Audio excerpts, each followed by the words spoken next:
You know who it is, the horror flick digger did Super 6 Big Mitch. And I'm kicking in those with 03 O's. And I'm bringing 28 101s because we fake it songs. It's the Chronicles. And you in the Meadowlands. Yeah, you in the Meadows, man. And you already know what made me. Yeah, 530 Vegas. He's a desert baby. Boom! Hubba dub.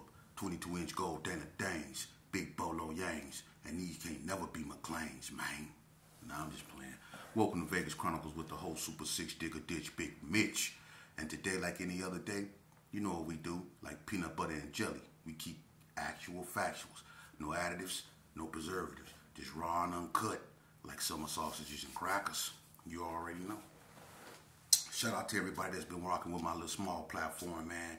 You already know it's not about the quantity, it's about the quality. And as long as y'all getting it true, real, and uncut up over here, have no fear. Today, I want to do something different, man. Because, you know, I ignore the peanut gallery. The naysayers. The ones that always got something negative to say about what I'm doing. I ignore them. But at the same time, I'm a human being. And so what I'm going to do is, I'm going to address some of that. Number one, shout out to the North for supporting me.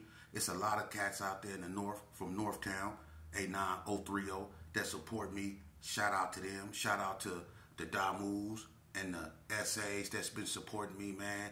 I ain't been getting nothing but love. They've been hitting me up saying they like what I'm doing. I'm pushing positivity. Shout out to, you know, where I come from. You know, it's only a few of them that support me, you know, and they make their support known, you know. But it's sad that it's so many people, especially where I come from, that's hating on me, you know. And it's not because I'm doing something wrong. See, when I was doing something wrong, I was in the streets.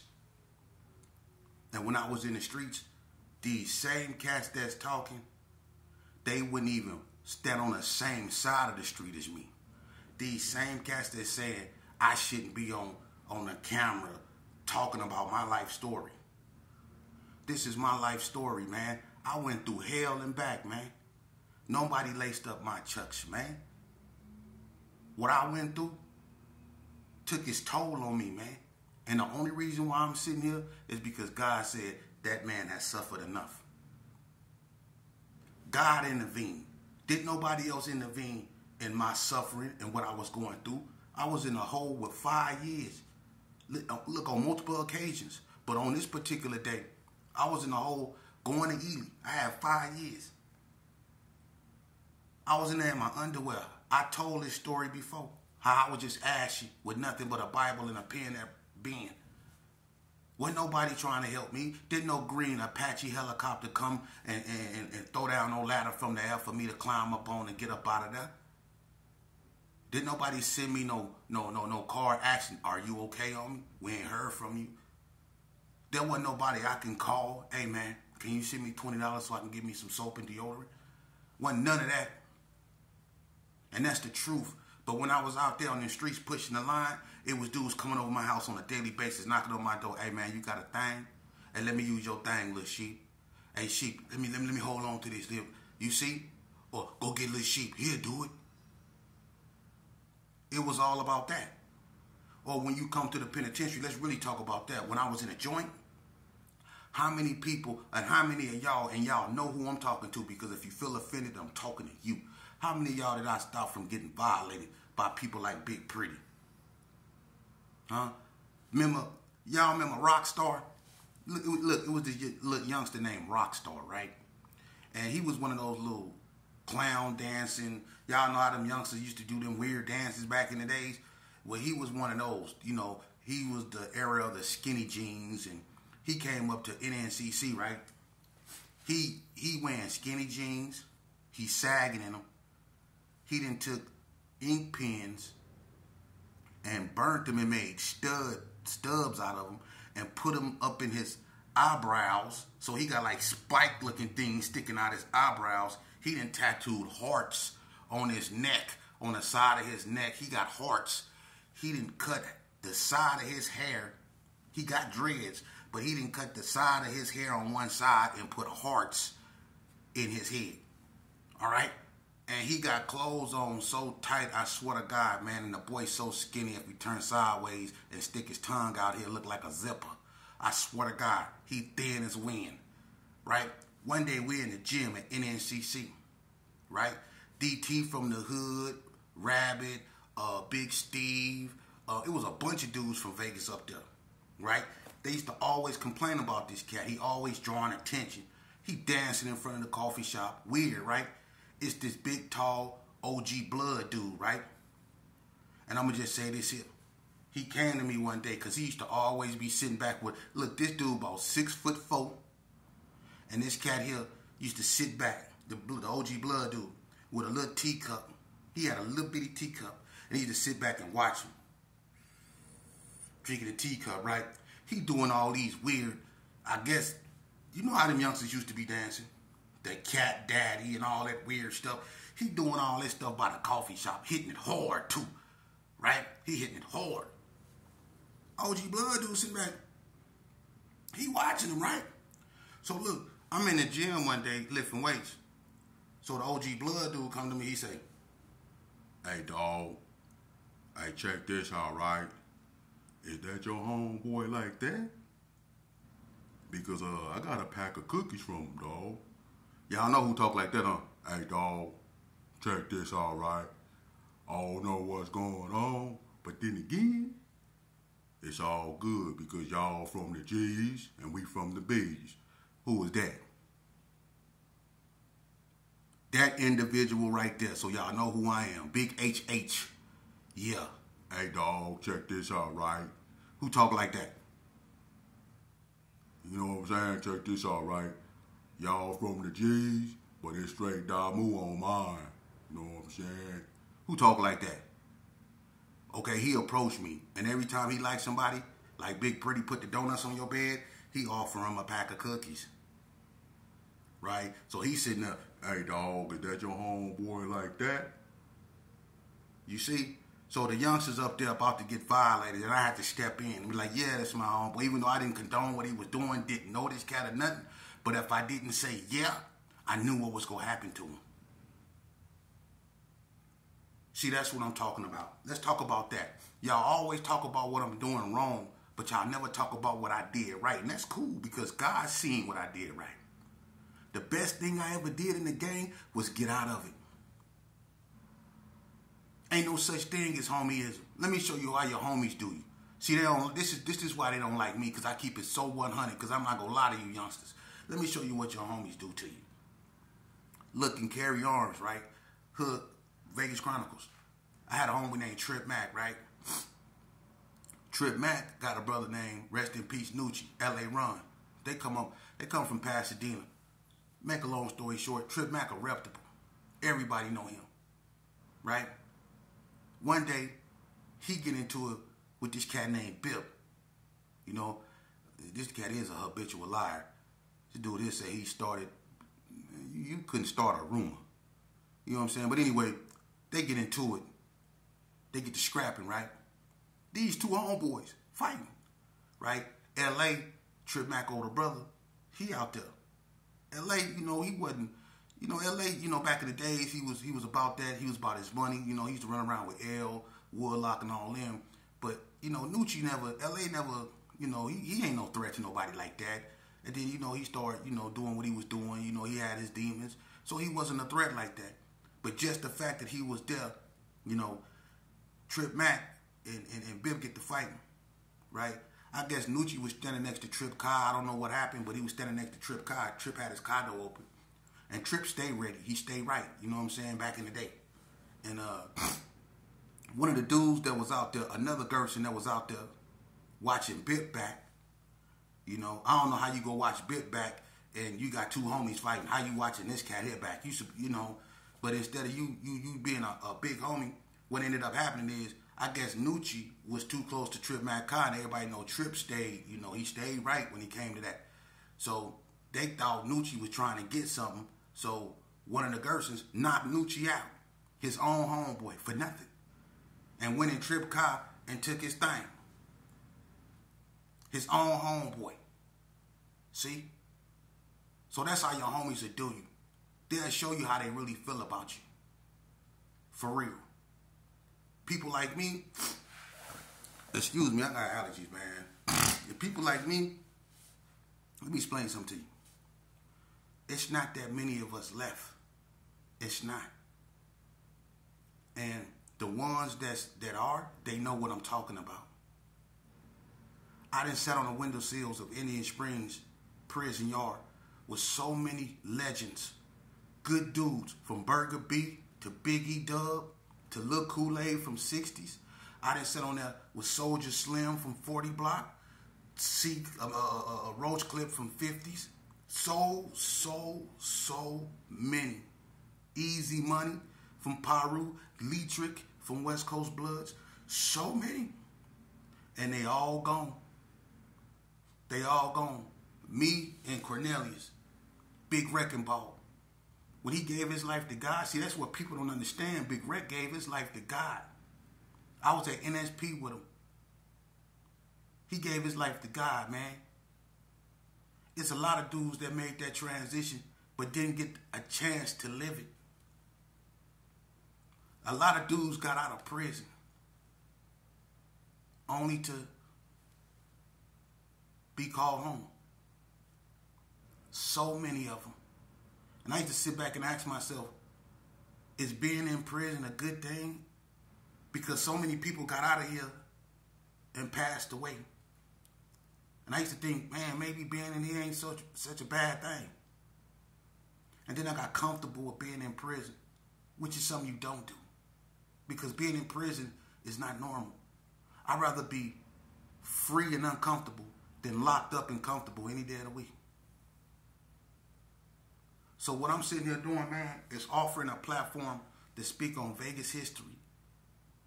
It's so many youngsters. Look, Vegas ain't a big state. Vegas ain't a big state. Nevada isn't a big state like that. Vegas isn't a big city. But for us to lose so many youth like we have in these wars, and no one really addresses it, it's a shame. Y'all don't really pay attention, man. Y'all will go down there and let them people walk y'all around a mob museum. A mob museum. Where they actually had the Thompson that was used by Al Capone and them in the St. Valentine's Day thing. They had the door of one of the cars that was wet up. They got people like Meyer Lansky, Lucky Luciano, Tough Tony Anastasia, the Anastasia brothers. All these cats. Bugsy Siegel. All these cats. They got these dudes up in there and they glamorizing this. But they ain't got no museum for all the young brown and black boys that done lost their lives in these streets. Y'all ain't got no museum where y'all can go in there and see a pair dating somebody lost their life over, huh? They ain't gonna show you one of them Cadillac doors that was sprayed up. See? They ain't gonna show you stuff like that, relics of stuff that happened in the streets, but they'll show you those people. And I wonder why. Because Oscar Goodman, our former mayor, he was a mob lawyer. He got that open. But what about us? What about what happened in the streets? Some of that stuff that they showing y'all in that museum happened in other states. But they bringing relics of what happened over there, over here to Las Vegas, and letting people come in there to look at it. That ain't glamorizing it. They got a museum. A museum. But I bet you this year, it's way more young brown and black boys that done lost their lives out here in these streets of Vegas than there have been in the mob that done lost their lives out here in the streets of Vegas. It's way more young black and brown boys out here in the streets of Vegas that done way more dirt than the mob has done in Vegas. I bet you that. But they don't get no museum. We don't get that. Y'all better wake up, man. You can listen to me, the guy that's wearing a black hat, the black shirt, with the black glasses, whatever. You can listen to me. Or you can listen to that man in the black robe with the brown gavel. One way or the other, you go learn. You go learn. If you live in this life right here, you go learn. I know so many youngsters that's doing the right thing that I look at and I be like, man, I listen to it and I be like, man, this cat really sharp, man. And it give me hope, you know. And then when I get their feedback from when they speak to me, how they tell me that they enjoy talking to me, that they like talking to me, these youngsters, this the future. That make me feel good. That make me feel like I'm doing my job as a real OG, which is to lead these youngsters straight,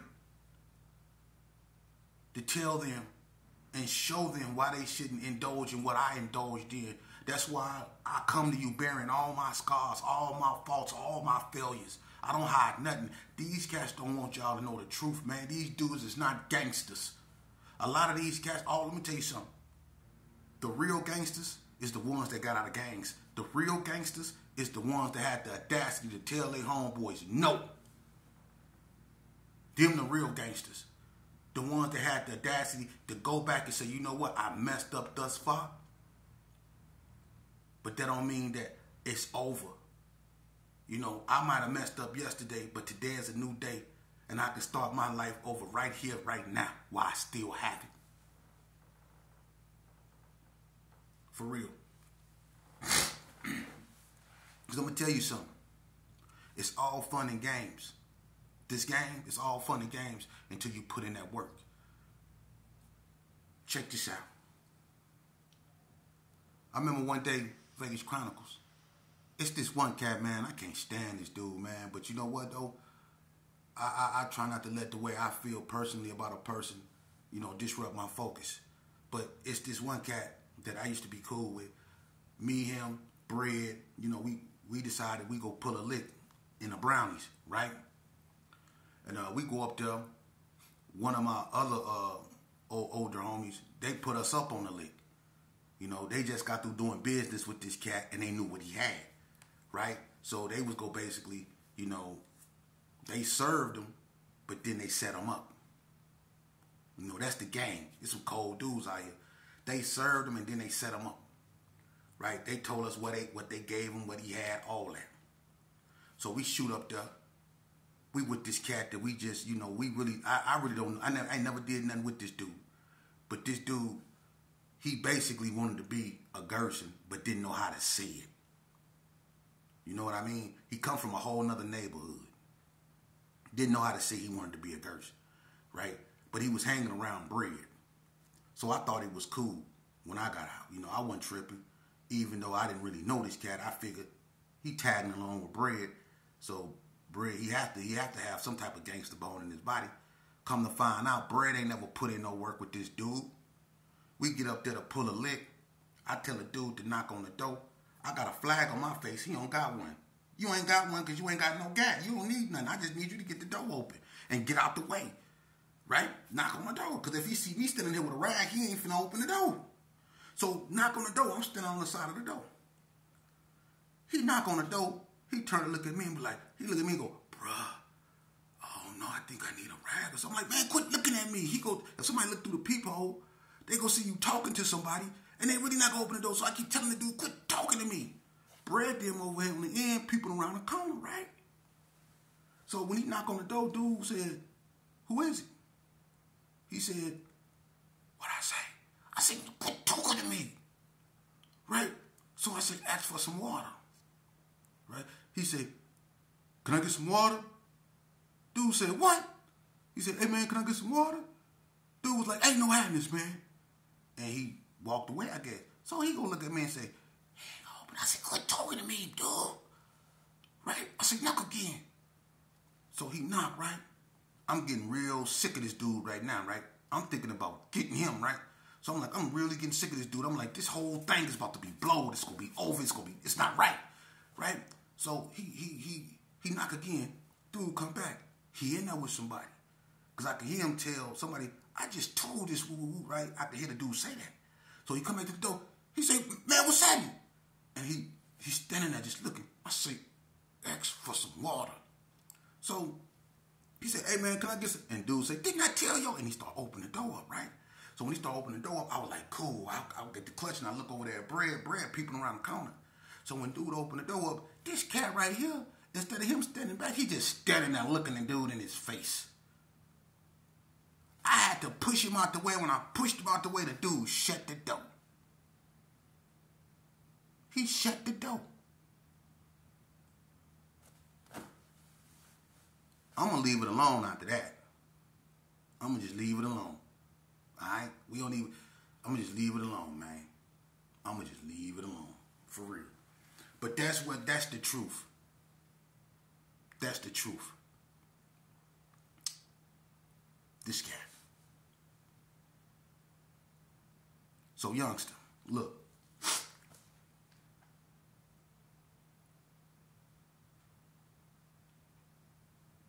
I'm going to tell you something, man. One of the scariest, most humiliating things I hope you don't have to ever go through in your life is when you sit in front of 3 people. I had to sit in front of 3 people because of my crime. I'm talking about the parole board. One of the most humiliating things you ever go through in life is when you find yourself in a room with 3 people who don't know you. Don't know you from Adam. And they sitting there staring at you. Going over everything that's written on paper. And it's all bad. And you in there for something horrendous. And they asking you, what have you been doing? What made you do what you did? And it don't matter what you say, because they already made that decision. So you can go in there and recite Shakespeare.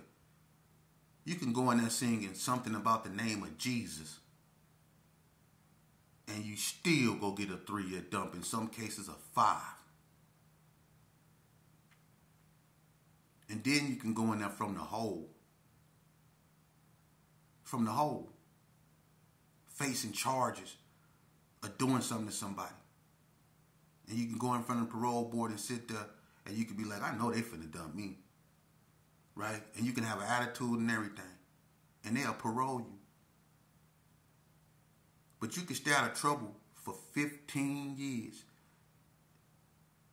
You can stay out of trouble for 15 years and go in there squeaky clean. For real. You could have stopped riots, all that, and go in there, and they still give you a 5-year dump.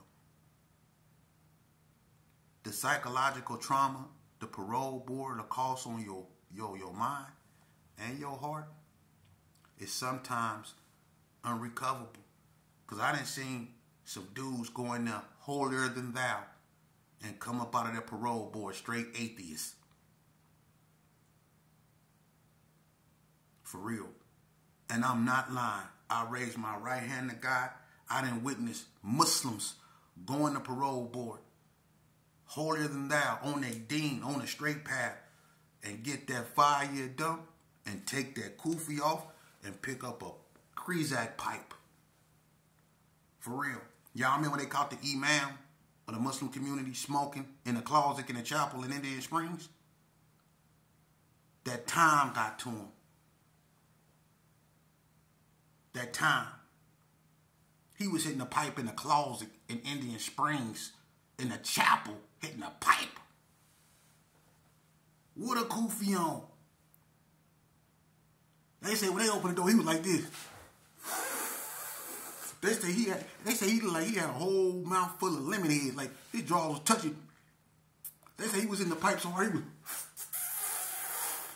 for real. For real.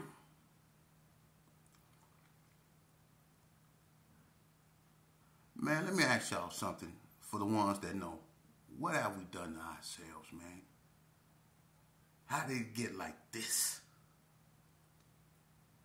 It's like I'm in the middle of the ocean with a mop trying to clean up our mess. By myself.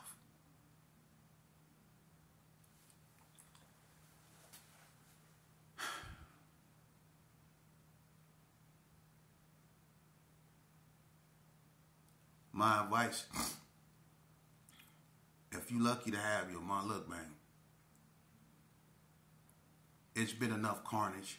There's nothing you can do in this game that ain't already been done. Only thing you're doing is repeating stupidity. This game has seen some of the most so-called hardest, toughest, downest, gangsterish riders that Vegas could ever produce. And I'm going to tell you something. It's all the same. The ending. It don't change. Your homeboys will change on you. But if you play this game, I'm going to tell you the only thing in this game that won't turn on you is how it ends. And I'm going to tell you, if you play this game 9 times out of 10, it's going to end tragic. Don't play this game. Don't. And I didn't jump people into this. I never had to get jumped in this. I was born into this. But I didn't jump people in this bull crap, man, and curse them with this game and this world that we live in of recidivism and violence, self-hatred. Bunch of boys running around with no self-esteem, no self-image. We wake up every day mad because such and such got, knocked down by these cats over here. Then such and such got knocked down by these cats over here. And then such and such got knocked down by these cats over here. You lose so many friends, you can't avenge all them. So the anger just built up and you just mad. But it's nothing you can do, because whether you out here or whether you in an institution, people are going to lose their life to this game. And you can't avenge all your